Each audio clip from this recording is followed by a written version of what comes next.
Thursday, May 23rd. Welcome back to the Damon Bruce Show. Cheers to you. We're brought to you by Ike's Sandwiches. It is awesome to have you here. I'm going to save you a nice chunk of change on your next order from Ike's Sandwiches, so stay tuned for a special promo code just for us plusers. It's wonderful to have you back here. You have a lot of options. You could be in a whole bunch of different chat rooms. You choose to be in this one, and I thank you all so very, very much. I'm going to tell you right away, we're here to celebrate Steph Curry. That's how the show is starting today. Lots of other stuff to get into, but for the life of me, I will not allow any Warrior anxiety, any not in the playoffs anxiety, distract me from truly enjoying the remainder time that we have with Steph Curry. These are all special games. How many games do you think we got left with Steph Curry? A couple hundred max, tops? 300, 400 games left of Steph Curry? I don't know. It's not going to be enough. Cheers. It's an early sip of the day. I mean, fantastic right there. I knew I had to get to it because I made my coffee a little early, and it would be out of sip of the day temperature range if we waited a little bit longer into the show. It was ready to go right there.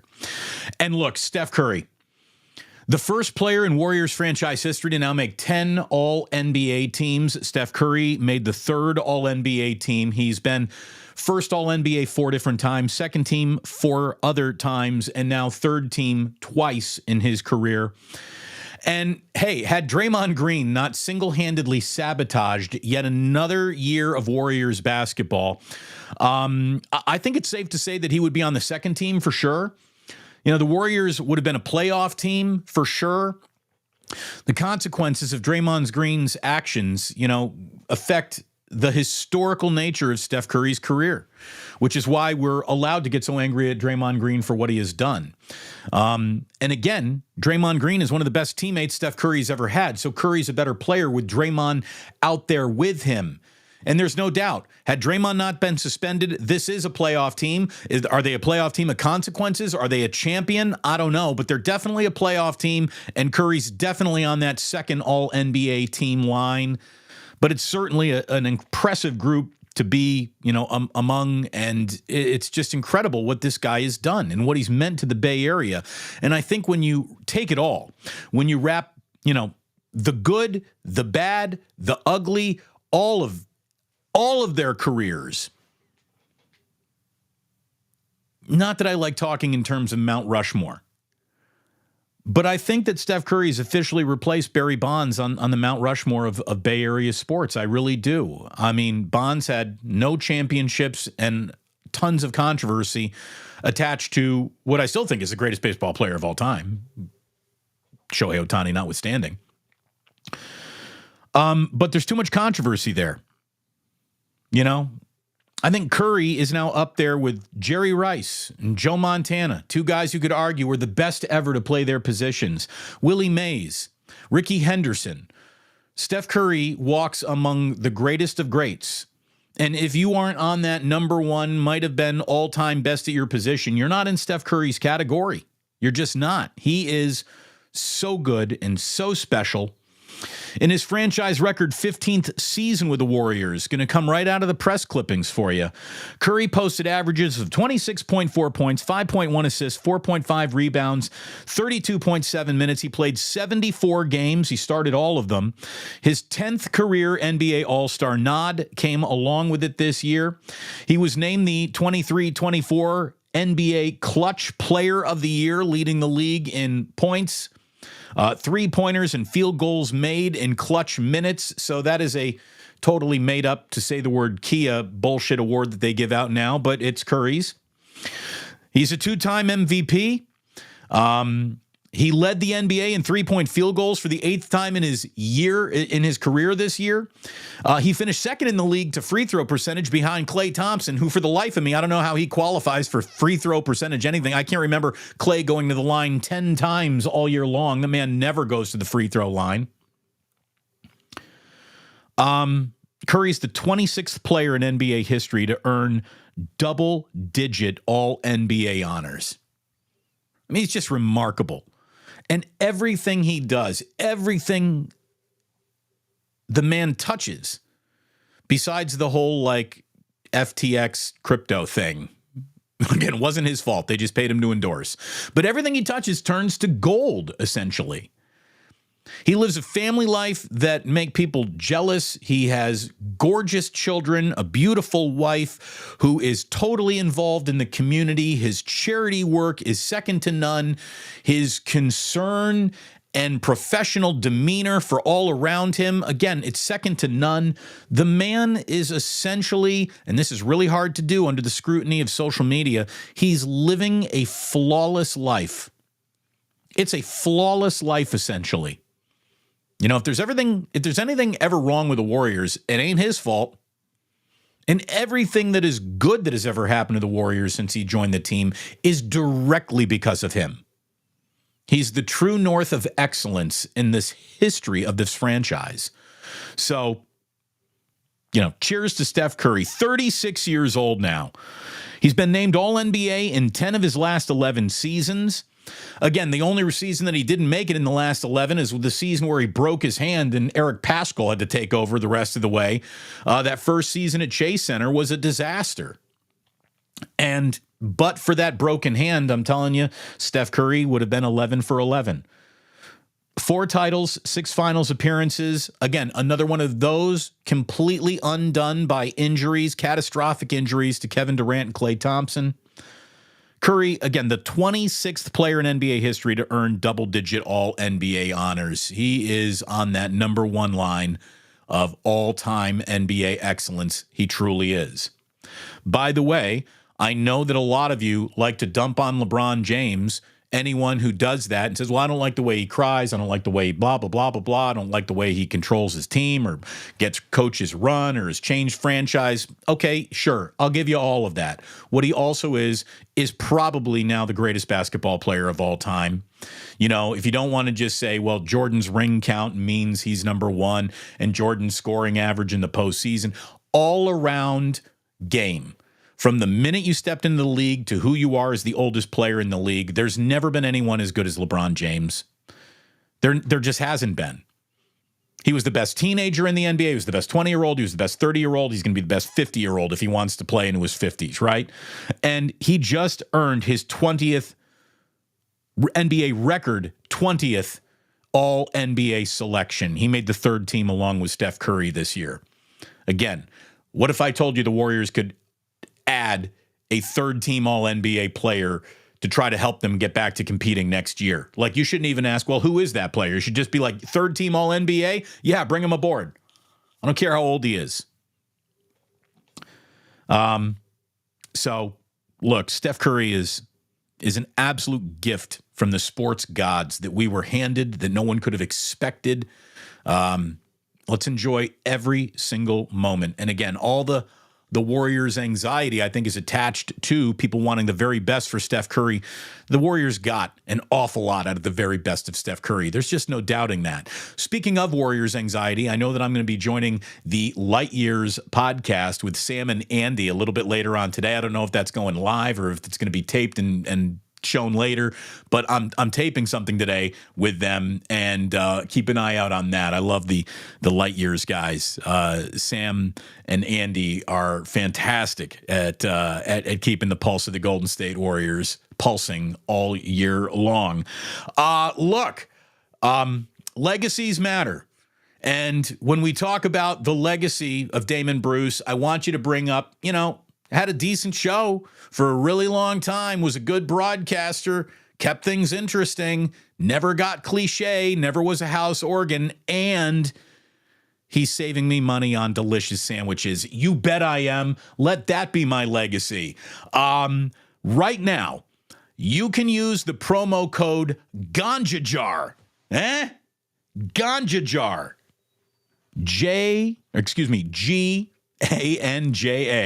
GANJAJAR, Ganja Jar, and I'm going to save you $4.20 off your next Ike's order using the Ike's Rewards app. Use Ganja Jar, GANGAJAR,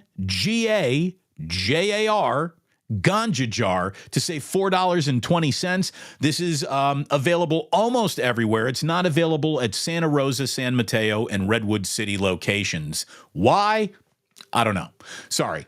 But anywhere else in the Ike's cinematic universe, if you're signed up for the Ike's Rewards app, which I've been telling you for over a year now, you need to do that. Sign up for the Ike's Rewards app and then use Ganja Jar at checkout and save yourself $4.20 on any one of his sandwiches. There you go. A little something from me to you. Then I want you to take that $4.20 that you just saved and head on over to the Dubliner and tip your bartender well. My man Kenny is waiting to just give you a perfectly poured Guinness, maybe a little JMO on the side, however you want to get down. You want to go a little snake bite? You want a little Boilermaker? He's ready for you. Tell the Dubliner that you watch the Damon Bruce Show on YouTube and you've heard of the Dubliner. Look, you've heard of the Dubliner on West Portal anyways, but you were encouraged by your friend Damon to get down to the Dubliner. Let them know that you saw them supporting me right here. And it's one big group hug for everyone. By the way, supporting my sponsors is a great way to support the channel. Like and subscribe is a great way to support the channel. We got super chats always open. Memberships, if you'd like to become part of the initiated, they are indeed available.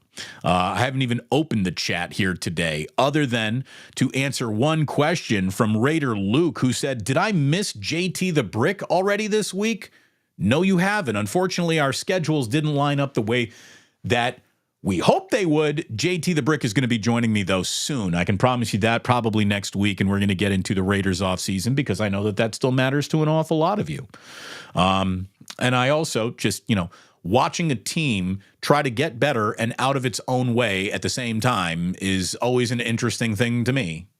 So we will have JT the Brick on. But back into the NBA for just a little bit more before we move on to a few other things here on today's show. There is a little, I don't even want to call it buzz. There was a story that I saw on Clutch Points or wherever it came up, wherever I saw it. I'm sure this is something I'll be talking about with Sam and Andy on the Light Years podcast as well. But according to Draymond Green, Golden State Warriors owner Joe Lacob has said to Draymond that he would potentially be a good candidate for the head coaching job when Steve Kerr is done. Really? Has Joe Lacob ever met Steve Kerr or Draymond Green? Like, if you like the way Steve Kerr has conducted business, how could you then turn it to the polar personality opposite of Steve Kerr, which is Draymond Green, by the way, and say, now it's your turn? That can't be serious. Look, Draymond Green is a high IQ, great basketball entertainer. He is as interesting as the day is long, as a broadcaster, as a podcaster, as a guy sitting behind a microphone at a press conference. Draymond Green is worth the price of admission. He's very interesting. His flaws make him incredibly interesting. What he knows about the game, his willingness to talk shit, he is so interesting. There's an awful lot to like about Draymond Green, but the reason why he can't ever be a head coach of an NBA team, a college team, a high school team, a YMCA team is because we all know that Draymond Green is a first team all asshole. First team all NBA all asshole. Did straight up. And he wears it like a badge of honor. So this shouldn't offend him at all if he's actually seeing this. Draymond, you are a fucking prick and you love it. You love being an agitator. And if that's how you are wired, you are not wired to be a head coach. Come on. Are you serious? Like, the number one job of any head coach is to keep your calm about you while everyone else is losing theirs.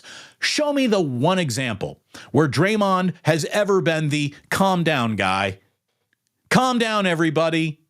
Calm down, everybody. Let's not exacerbate this situation. Come on. He's too mouthy to be an effective head coach. And that mouthiness, again, it's why he's so interesting. He's fantastic behind the microphone. And look, he might have all the knowledge needed to draw up the right play, come up with the right rotation, but his personality is not what you'd want in an NBA head coach. It's not what you'd want in any head coach. He is way too quick to pop off. Come on. I mean, Joe Lacob, come on, Joe. Really? I'm going to bring in the single biggest flaming asshole in modern basketball in modern basketball history. That's what Draymond is. Draymond Green makes Rasheed Wallace look like a Boy Scout. And Draymond has, if that's the guy who is setting the tone for your entire organization, come on. Come on. That is just insane. All right, back to actual NBA analysis, playoffs. How about this? Let's get back to the playoffs. The one thing that Draymond Green's assholery prevented the Warriors from reaching this year. Shall we do that? Shall we take the guy who was absolutely, by assaulting another player and then on his own team at practice and then assaulting multiple players on the court in a regular season, has absolutely destroyed 2 consecutive years of Warriors basketball?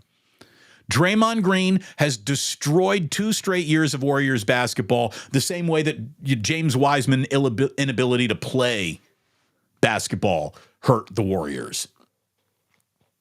I mean, come on. It's insane.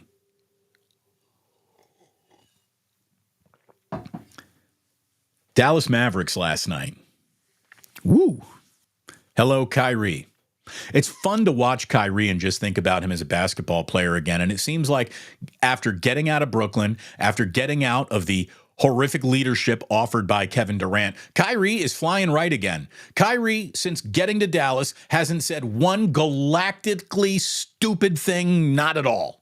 Haven't heard a single peep out of Kyrie that made me go, is this guy on peyote? What is going on with this guy? Not a peep. And he and Luka are 2 future first ballot Hall of Famers. And Anthony Edwards called out, I got Kyrie, little bulletin board material, and Kyrie put it on the Minnesota Timberwolves in that first half last night in a serious way. And the way that Luka just ate Anthony Edwards alive on the low post, just took him to school. You know, the T-Wolves got all the love going into this series. They knocked out the defending champs. They looked like they got the eye of the tiger. They had become the small market team that people were starting to pay more attention to. But maybe it's the Dallas Mavericks we really need to consider if you're a prescriber to the whole theory of, you got to wait your turn.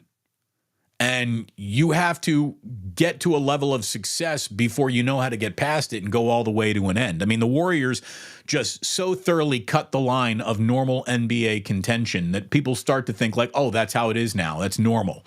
The Warriors screwed up how people think about basketball the same way Patrick Mahomes screwed up how people think of quarterback development.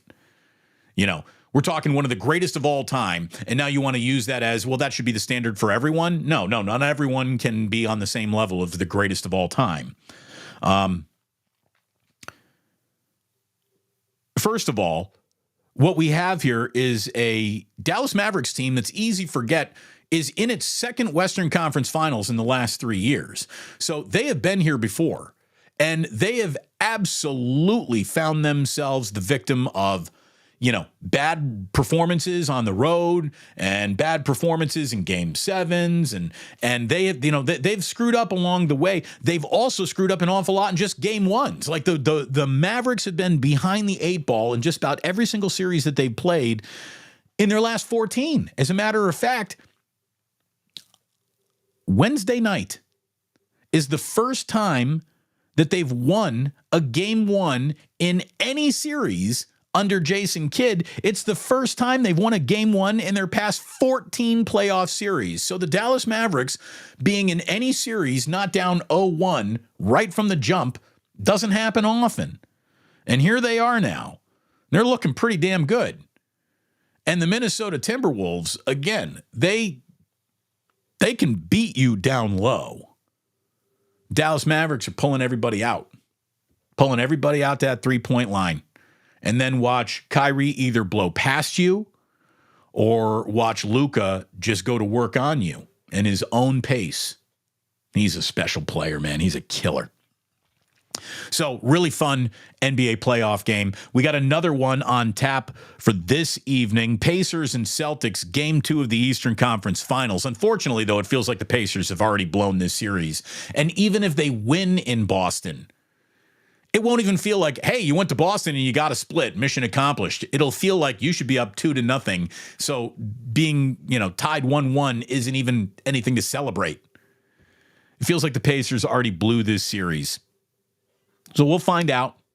We'll find out if they can climb back into it. If Boston goes up 2-0, I really think it's going to be Boston in 5. Pacers will get game 3. Boston will get game 4, and then it'll end it in game 5. Pacers are scrappy, but boy, did they screw up not winning game 1 when it was right there. There's this, though, about the NBA, and I think that this is pretty interesting. It doesn't do the Warriors any good, but the NBA is now, thanks to the fact that the Nuggets are out, are guaranteed, the NBA guaranteed to have 6 different champions in the past 6 years. It's tied for the longest streak, by the way, in league history. To see so much talent in this league, finally, entering the conversation of this team could win a title, this team could win a title. You normally can pick out who might be your eventual champion before the season even begins. Nobody had the Pacers in the Final Four. A lot of people didn't have the Dallas Mavericks back in the Final Four because they thought that Kyrie would be subversive at some point in time, like he has proven to be in the past. That hasn't happened at all. He's been fantastic. Celtics were supposed to be there. Minnesota Timberwolves, again, people thought maybe, but probably not. Here they are. So, look, it's good. I think it's good. Halfway through the 2020s, and we still don't have a team that has defined this decade in any way, shape, or form. So, very interesting. Very interesting NBA. I love the NBA. It's been fantastic. We're going to get to the WNBA in just a second. But first, I got some football for you here. Mike Sando, friend of the channel, is a guy who does a great job putting together lists, compiling stories and observations about all the teams. He's very well connected. He's one of the best journalists, I think, working in the NFL. And Mike Sando put out his most impactful offseason move for every single NFL team. And for the 49ers, he said it was the addition of Leonard Floyd. Leonard Floyd is not necessarily a direct replacement for Chase Young, writes Mike Sando, in an offseason where the 49ers made multiple changes to their defensive front, but he's the leading reason that San Francisco has arguably upgraded its pass rush, and they needed to after a disappointing pass rush year in 2023. Floyd's pass rush snaps, sacks, and pressure rate over the past 4 seasons align with those of Brian Burns, who a lot of people say is like, the hottest young end in all of football and just got a huge payday. And the $10 million price tag that the 49ers spent on Leonard Floyd just means he's a really good player, added at a really good value. And Mike Sando says to keep an eye on him. I would agree with that. I think it's a really, really big move. We haven't talked about it enough. We always focus on the rookies. Which rookies did they add? Which rookies, should they have added? And which orders should they have added them? Leonard Floyd could be the biggest impactful 49er offseason move. The other story that I saw was buttressed by a guy named Joe Shad, who covers the Dolphins for the Palm Beach Post. He was writing his general NFL column, not just his Dolphins column. And he's talking about that 18-game schedule and how it's officially coming and how the NFL wants more inventory to offer its future TV partners or streaming partners, and more inventory is easy to find with an 18th game. And by the way, schedules just get easier to make with an even number of games. Players should make 2 demands around this. They really should make but one demand that I think would be more helpful to them in the long run than either of these other demands I'm about to tell you about. But players should turn around and say, all right, you want 18 games? We know where you're going. You're going to 20 eventually. We want lifetime health care. If not for the every, family member of that player specifically, one snap, one regular season snap means you get lifetime medical care from the NFL the rest of the way. Players don't have the right union. They don't have the right leadership. They don't have the balls to demand that in any way where they're probably ever going to get it.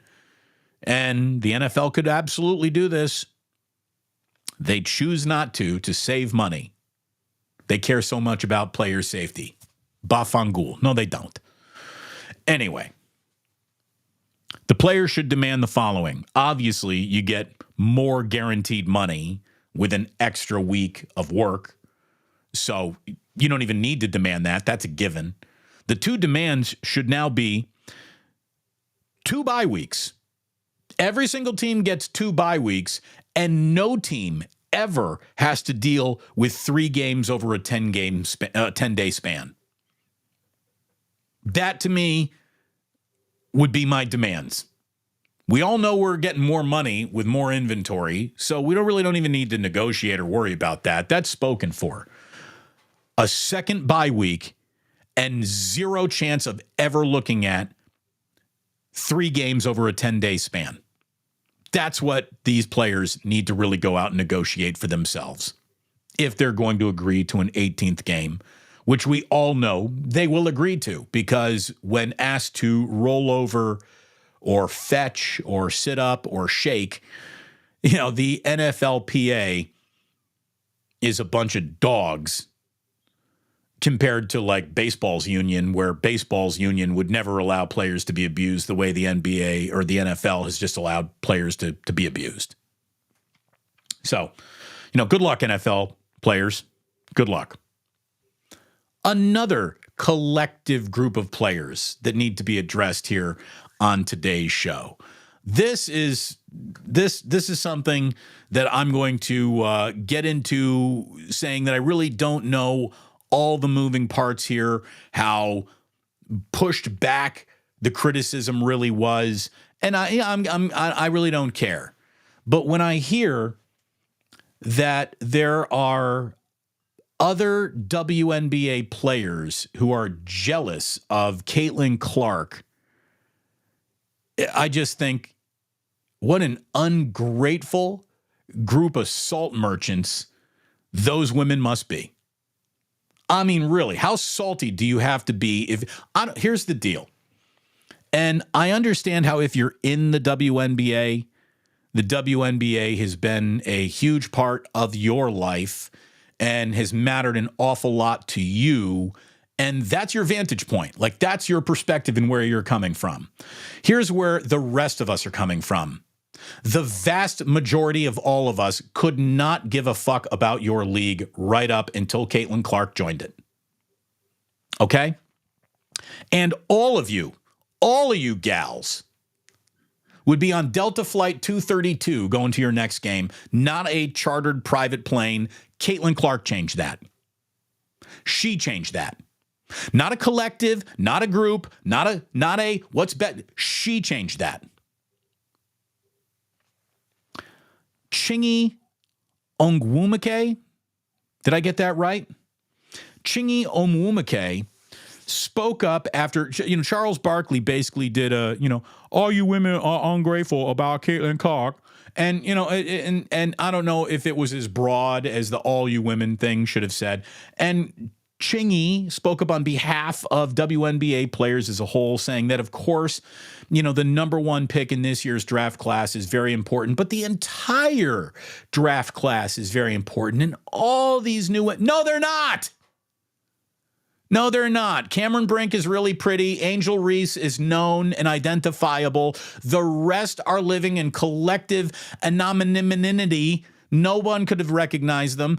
Caitlin Clark is the single most important. There's not a woman who has ever won a championship in the WNBA. There's not a number 1 draft pick in WNBA history. There's not a group or collection of WNBA all-stars who mean a thing to the WNBA above and beyond what Caitlin Clark now means. And I don't care if Caitlin Clark is struggling early on, and it does not matter. She is the box office.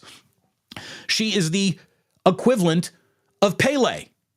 She is the female basketball player equivalent of Pele. There was a time, I want to take you back to the 70s, to the early 80s, where the United States collectively said, we don't care about soccer in any way, shape, or form, and we really don't even care about international soccer. You know, maybe a World Cup comes around, all right, but soccer did not matter, was not on highlights, nobody talked about it, but everybody knew who Pele was from coast to coast. He was that famous. The rest of the world of soccer, no one could name a single person. Pele. Your grandmother knew about Pele. Your grandchild knew about Pele. Everybody knew about Pele. And that's what Caitlin Clark is. Every woman in the WNBA, even the established champions, reigning MVPs, they're all just boats in the harbor. Caitlin Clark is quite literally the rising tide. Don't like it? Want to attach any level of race to this debate? Not here for it. Don't care. Caitlin Clark could be fucking purple. I don't care. It doesn't matter.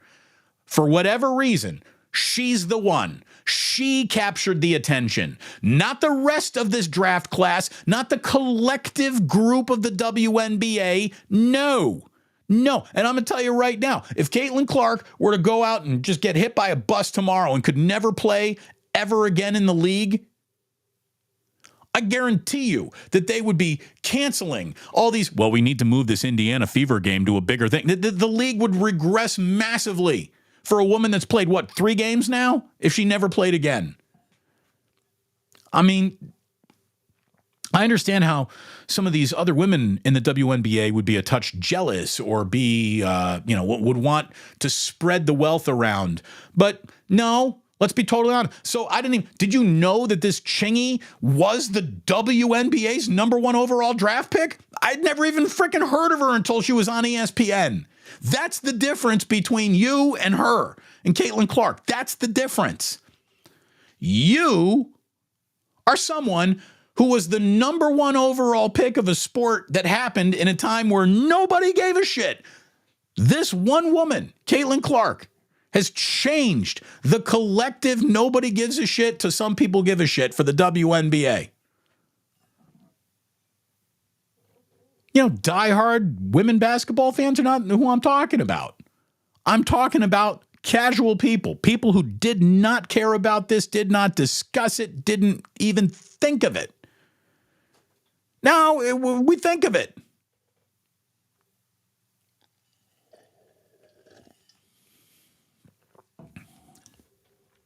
Chat's going fast right now. You know what I'm going to do? I'm going to go to the bottom of the chat and work my way backwards here.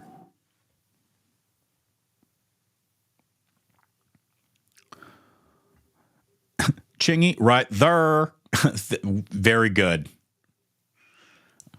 Rockin' New Era 84. Right there.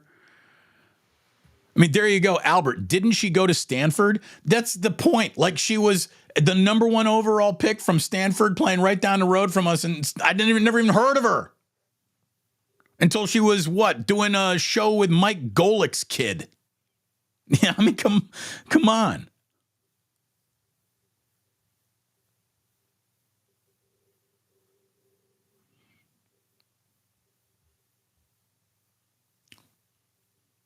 Some shout out Pele, right? Shout out Pele.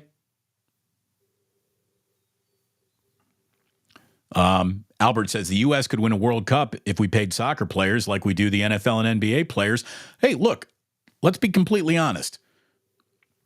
After football, baseball, and basketball get served, the rest of the student athletes in the world go play soccer. We don't send the best of the best to the soccer fields. As a matter of fact, the kids who can't play the real sports are the kids who are playing soccer. So, sorry, I've never been a soccer guy.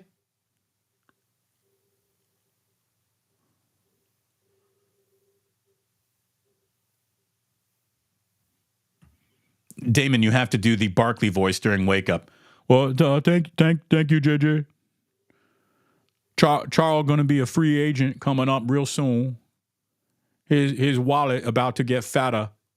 Charles Barkley going to do really well in NBA free agency. Going to make more money in his next TV deal than he ever made as a player.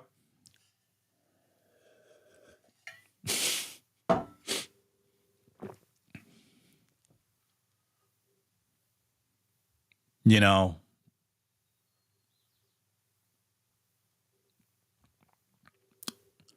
Giants got rudely introduced to Paul Skeens today. Yeah, Giants are facing baseball's golden boy pitching prospect in Pittsburgh. And I don't have the game on right now, but they started early today. They were actually, putting up a pretty decent fight there. They weren't the strikeout machine the Chicago Cubs were the last time they saw Skeens. But the guy's making his third pro start today, and then Joey Bart hit a grand slam. Joey Bart hitting a grand slam against the San Francisco Giants. You know what? Let me just golf clap that for Joey Bart, right? Where's Ray? I even texted Ray Ratto this morning. I was like, Ray, could you hear it off the bat? If you listen to the show, you know that was a part of him making fun of me for many years. So yeah, what are the Giants doing right now? Hold on, let me see what's going on here. Baseball scores. Giants. Giants are down 6-2. Bottom of the seventh inning in Pittsburgh. Skeens is a really good pitcher. He didn't have his mama said knock you out stuff going for him today.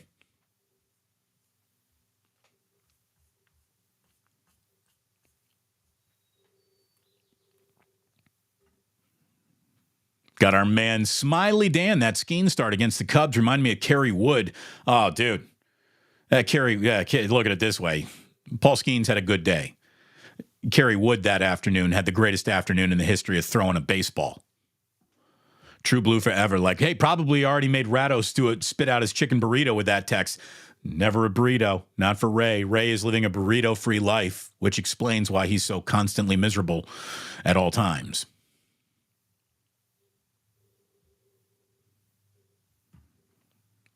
Uh-oh. Giant now sadly down 6-2. Met Charles Barkley.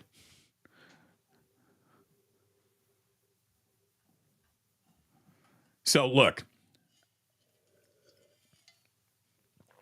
I understand everybody in the WNBA wants some detention or some attention distributed equally, right? That ain't how it works. That ain't how it works.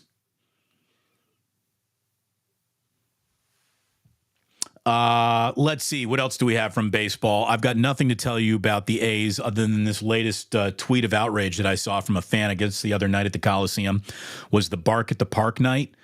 But in the dog section, there wasn't a single food stand open and the water fountains were turned off.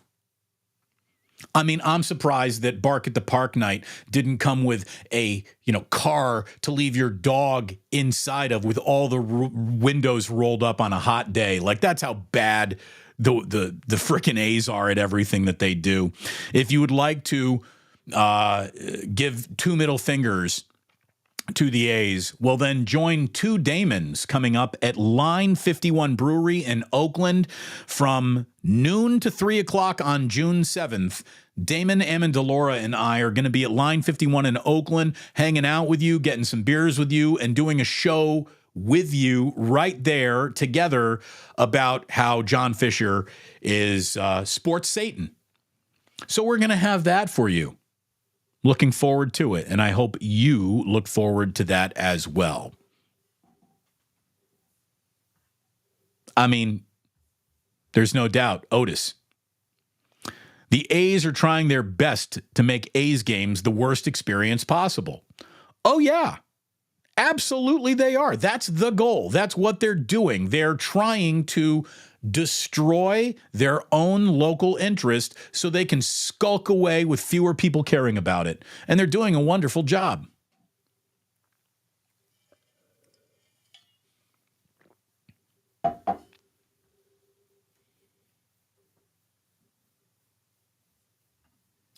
Damon, did you see Adam Copeland tweeting at Jason Barrett to publicize how KNBR finally beat 95-7 in the game in the rating? They didn't. They beat him in 1 month. They didn't do it in a book, and these things are how they're measured. And, all I can tell you about Adam Copeland is that Jason Barrett then wrote an article about how totally unqualified and unprofessional he is being as KNBR's program director, and Jason Barrett's right. I mean, he really is. And I like Adam Copeland, but he is in over his head. And KNBR hasn't won anything yet. So it's not good. It's not good. I'm going to tell you right now, the state of radio is absolutely pathetic in this market. It's pathetic. I think I'm a living proof of that. Like, I'm not on the radio, a sports talk radio. What kind of sports talk radio doesn't have me on? What are you kidding me? You know you're not trying to do best by your listeners when you're just giving weekend board op after weekend board op the opportunity to come in and do afternoon drive. It's ridiculous. It's patently ridiculous. So I'm thrilled to be here on YouTube, and I'm going to go to an event tonight that is going to reconfirm in my own mind how great it is that I'm going to that place. And we'll get there in just a second. I'll tell you what I'm doing. But a few other things that I need to let you to know about today, because today is it's the birthday, the 44-year anniversary of, to me, the single most impactful horror film I ever saw in my life. The Shining was released today in 1980. The Shining. It's the scariest movie of my life because it just hit me at that right time in my life. I saw it on HBO when I was 12, 13, 14 years old. Maybe even a little younger, to be honest with you. I saw it on HBO, and the reason why I watched it is because my dad told me I shouldn't. And then Jack and Shelley Duvall and the kid, they're all just so freaking creepy. And the caretaker, Grady, showing up. And oh, my goodness. It's just one of the greatest movies ever. Stanley Kubrick masterpiece. And it is so creepy and so scary. And it hit me right at that perfectly timed moment in my youth where it just, oh my God, I thought I was beyond the I'm having nightmares phase of my life. But boy, The Shining put him right back out there. Oh God, I love The Shining. I fear The Shining. It still creeps me out. I'm 49 years old. That's a good movie with staying power. So, congrats to The Shining. 44 years old.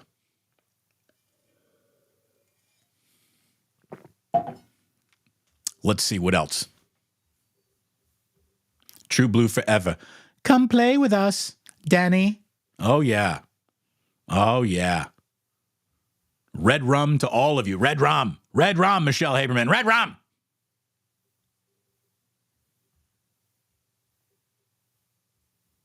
Garrett, hey, Damon. I missed the Tuesday trifecta. Those were fun, weren't they, Garrett? Those were an awful lot of fun. They really were.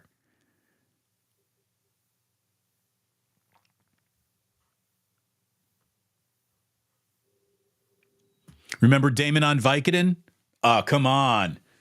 You put 300 milligrams of Vicodin in Damon, you got yourself a hell of a radio show back in the day. Albert going on to say, look, man, I don't listen to radio much anymore. It's podcasts in the car and Damon on YouTube. My man, thank you very much. Raider Luke, Joe Lowe and Dibs, Damon and Ratto, peak 95.7. Yeah, I would include Haberkoff in that too. Haberman and Middlecoff. That's when I thought the station was great. And I do. I love Steiny and Guru. Don't get me wrong. Smiley Dan said, hey, how about Roddy coming in from Twitch, right? How about that? He's the one person listening on Twitch. Thank you. I get no traction on Twitch. Like, I'll do this entire show is going to go on YouTube. It's happening live right now on Twitter. And on Twitch, there will be one person or no people watching. So, Roddy, very bold. Thank you.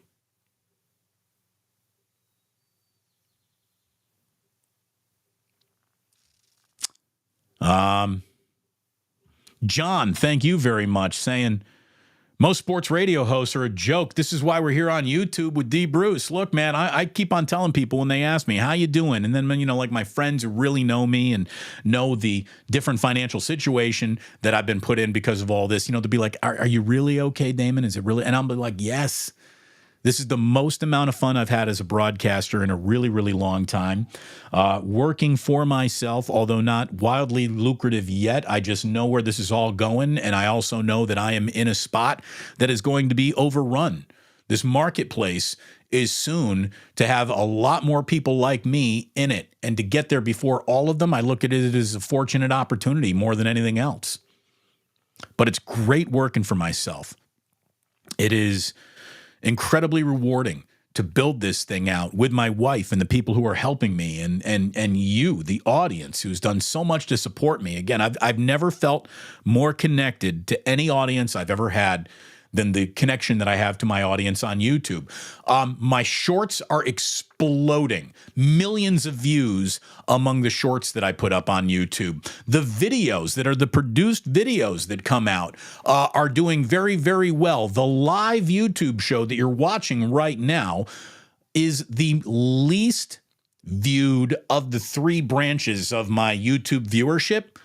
But because of this audience and the level of loyalty you have given to me that I hopefully have given to you, like, we can never break this up. We can never break this up. All metrics of what I should be doing is, Damon, just do videos. And like, here you go. You got a thumbnail with Steph Curry. You opened up with Steph Curry, but then you didn't, you didn't have The Shining on your thumbnail. You didn't have the WNBA on your thumbnail. You didn't have Leonard Floyd on your thumbnail. You didn't have 18-game schedule coming to the NFL on your thumbnail. You didn't have Paul Skeens or Joey Bart on your thumbnail. So, I don't know if people beyond the hardcore plusers who know what they're getting into with a live show every day really get this. But I don't care, because it's you and me. This is us. We're in this together. And it's been awesome. So I'm having a ton of fun. And I will tell you that someone who's inspired me to get to this space and have no regrets about not being on the radio, I'm actually going to go see her tonight with Jillian. Jillian and I got a date night. Holy mackerel. I didn't even know those were still available. But Jillian and I are going to, I think, Manny's, on 16th and Valencia? It's the bookstore. And it is Cara Swisher doing a little meet and greet tonight. Cara Swisher, who is, like one of the last great journalists in the world. Cara Swisher covers the tech industry in an incredible fashion. She is state of the art, and she has done so many podcasts, and she continues to evolve in her career, and she never stays in one place too long. She's always going to the next thing and the next thing and the next thing. And that has inspired me. I've listened to the podcast that she does with Scott Galloway. It's called The Pivot. It's one of the best podcasts you could listen to. They cover technology. They cover politics. They cover just the way the world is going and the death of traditional media and how it's being replaced for the good and the bad by, just content creators. And there is no doubt, listening to Cara Swisher, that only an idiot who was establishing himself on YouTube would try to go backwards to radio. You don't go backwards. So I'm a huge Cara Swisher fan. And we get to go meet her tonight. Jillian's actually interviewed Cara Swisher. She did it at a Salesforce thing that she was hosting. And I'm just looking forward to being in the same room as her. I just want a little transference of her wisdom onto me. So Cara Swisher, who's like 5'4", wears a black leather jacket and aviator shades. She's just like, just a badass.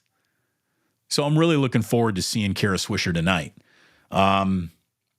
The only other thing that I want to tell you about here today, and we're not going to hop into a Club Plus today. I got to go do a few things to make sure that the kids got what they need when they come home to eat tonight, because the grandparents are picking them up so we can get the Cara Swisher date night underway.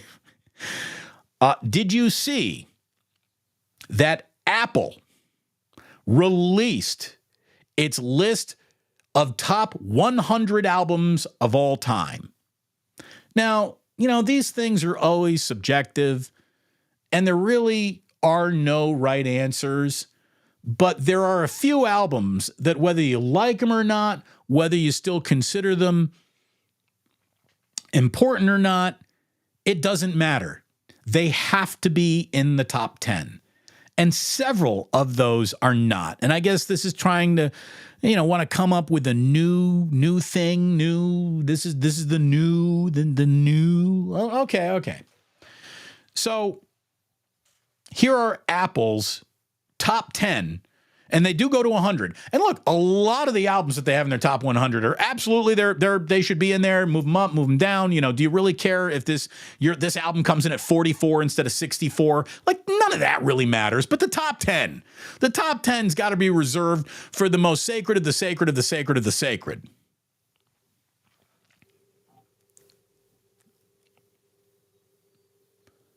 The very first time I heard The Miseducation of Lauryn Hill, I thought, incredible. The whole album, the way that it's laid out as she's a young version and student all the way back in second grade or whatever. It was a thematic album. The songs on it were poignant and fun and powerful and dramatic and breezy and casual all at the same time. Like, Lauryn Hill absolutely wrote the greatest songs and the greatest album of her entire career. And it is capitalized, italicized, underlined, a great album. It's not the number one fucking album of all time. Okay? It's not. It's not. It can't be. It's awesome. It's really, really, really, really, really, really, really good. It ain't better than Thriller, which, by the way, is the number 2 album here. So that's the big note. They're knocking Thriller down 1 to put The Miseducation of Lauryn Hill at number 1. Now, Thriller's got to be there based on album sales alone. And I'll also say this, it's not even Michael Jackson's best album. I'm an Off the Wall guy. Off the Wall is still unstoppable. Thriller is Thriller, though. Then Miseducation of Lauryn Hill, number 1 album of all time, which it isn't. I wouldn't even have it in the top 10. Definitely in the top 100 somewhere, but number 1, no, it's not even in the top 10. Thriller, yes, Thriller has to be in your top 5, no matter, like, Michael Jackson could have, sexually molested your kid, and you would have to admit Thriller's a monster. Okay. Abbey Road, which isn't even the Beatles' best album, certainly not most important album. That'd be Sgt. Pepper's. Sgt. Pepper's or, Rubber Soul would have to be there, you'd think. But no. Abbey Road, number 3. Number 4, Purple Rain. It's a reach. The 4th greatest album of all time is Purple Rain. Look, Prince is awesome. I don't know. Then number 5 is you're just trying way too hard. Number 5, Blonde by Frank Ocean.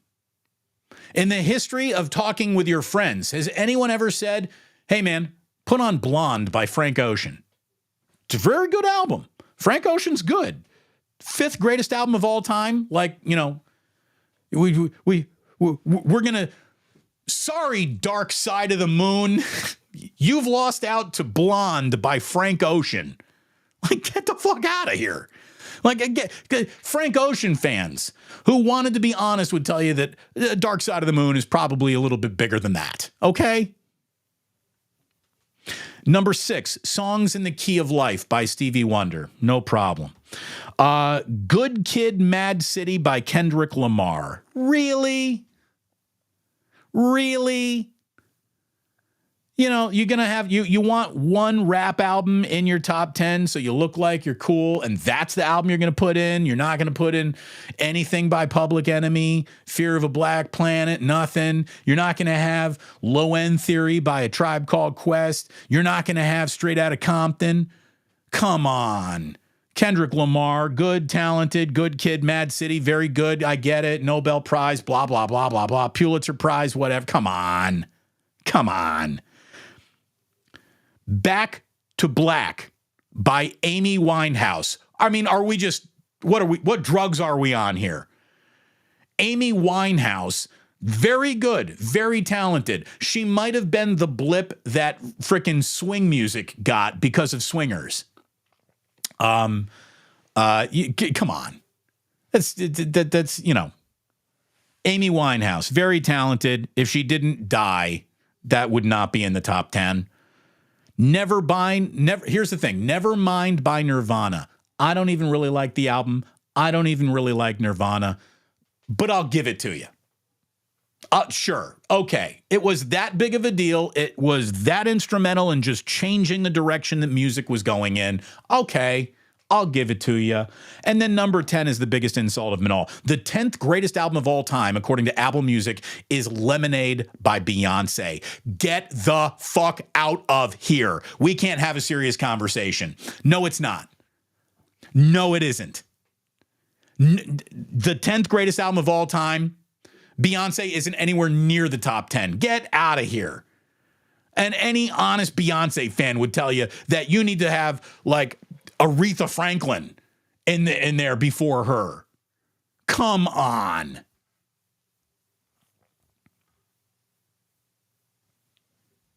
How do you not? You're telling me that Lemonade by Beyonce has a greater argument to be a top 10 album of all time over Rumors by Fleetwood Mac? Oh, come on. What are we doing? You're telling me that Blonde by Frank Ocean is better than What's Going On by Marvin Gaye? Come on. Here's the thing. The album that historically has always been in the top 10 that I've always thought, like, outside of one or two songs, this whole thing is kind of a sonic piece of shit, has been Pet Sounds by the Beach Boys. Pet Sounds sucks. I'm sorry. Let me put that out there. Very controversial. Pet Sounds by the Beach Boys. No, thank you. No. But important, like sonically important. I get it. It's a recording masterpiece, blah, blah, blah, blah, blah. Help change music. But, you're going to have it in there above Led Zeppelin 2 or London Calling by The Clash, Born to Run by Bruce Springsteen, Kinda Blue by Miles Davis. That's not in there. Again, if Dark Side of the Moon isn't in your top 10, your entire list is fraudulent. It's just that simple. Doesn't matter whether you like it or not. You got to stand up and salute the greatest selling album in the history of recorded anything.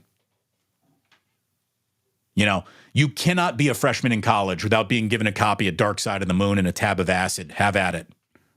You can't.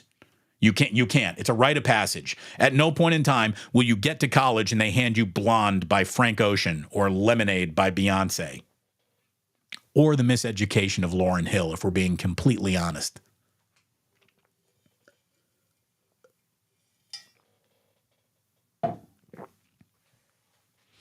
The Giants are up. The Giants took the lead. Oh, my God.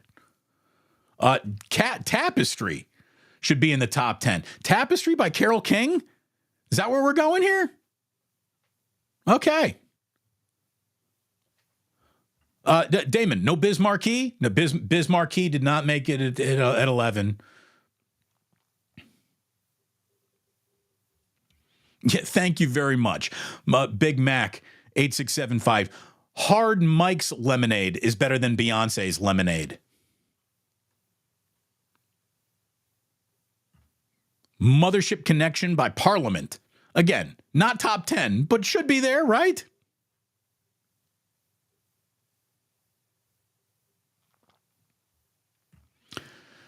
Damon, this list is not based on full albums, but on a single song bought on Apple Music. Now, I don't know how they came up with it.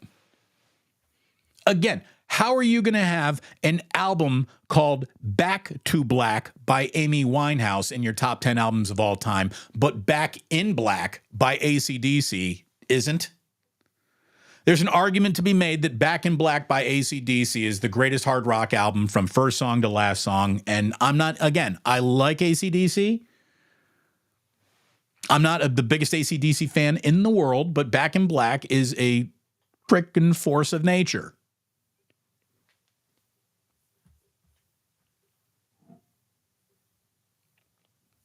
Again, what could have made this even worse is if they had something by Taylor Swift in the top 10.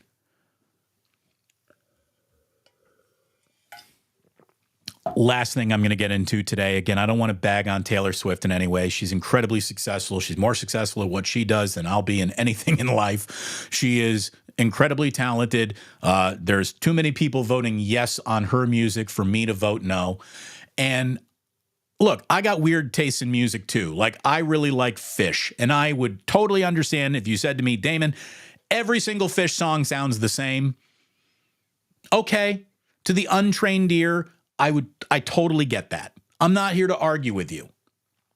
Every Fish song to someone who doesn't like Fish sounds like every other Fish song. I get it. I get it. Every single Taylor Swift song, and Jillian and I, just to be curious, went on Disney Plus and watched like 20 minutes of the Eras tour, and then I just finally said, honey, I'm out. I'm out. I tried. The stage is very impressive. The staging is impressive. Taylor walks around and owns that big long stage, and she's a tigress out there, and she's throwing all kinds of, sexy looks at the crowd. She's totally, she ain't mailing in anything. She's up there working hard. But every single Taylor Swift song starts like just this, and it's up here. And then every Taylor Swift song has a little bit of worry, and it goes down here. And Taylor Swift is a little depressed now, and she needs a puppy to lick her tears. And now she's going to look out a window when it's raining. And then it's sunny again. And then it's sunny again. And here's your chorus. I said, here's your chorus. How about the internet's talking about you? You shouldn't matter, because the internet doesn't matter. But the internet totally matters, because there's your boyfriend. That's what every single Taylor Swift song sounds like to me. I'm sorry. It isn't for me.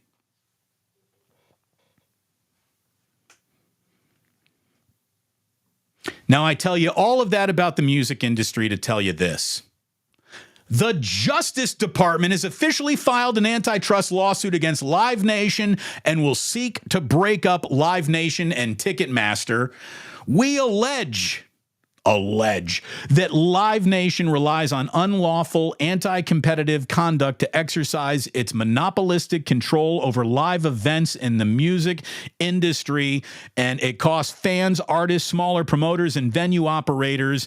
And finally, Merrick Garland did fucking something that we can use as a society. Break up Ticketmaster and Live Nation. If you go to shows, if you're a fan of music, this is good news.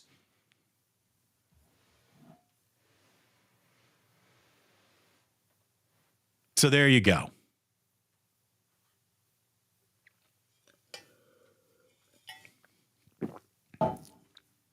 Did you like the Taylor Swift performance?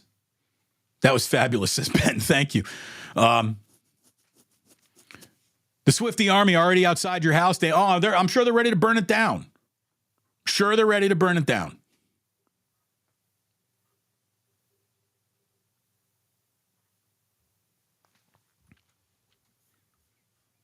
So there it is, folks. There's your show today. Awesome folks in the chat all day long. It was great hanging out with you. Thank you so much for stopping on by. Friday morning, back at it with Larry Krueger for Wake Up, and then we'll have our 11 a.m. hangout. It'll be a fun one. I think tomorrow we got to do some calls. It's been a while since we've done a Sports Phone Friday, so we will open up video calls. We will have you right here. We're going to be taking calls. So get ready for that tomorrow. In the meantime, I thank you so much for hanging out. Remember, use promo code GANJAJAR when you're checking out of Ike's Smiley Dan. I saw you did that yesterday. Saw the picture that you put up. When you order Ike's, send me a picture on Twitter. I will retweet that. I'll get that out there. Thank you very much for supporting my sponsors. That's how you support me. Hit like and subscribe, my good friends. Hit that notify button. You'll miss absolutely nothing. And I thank you so much for watching. Sports don't build character. They reveal it. And like that, he's gone.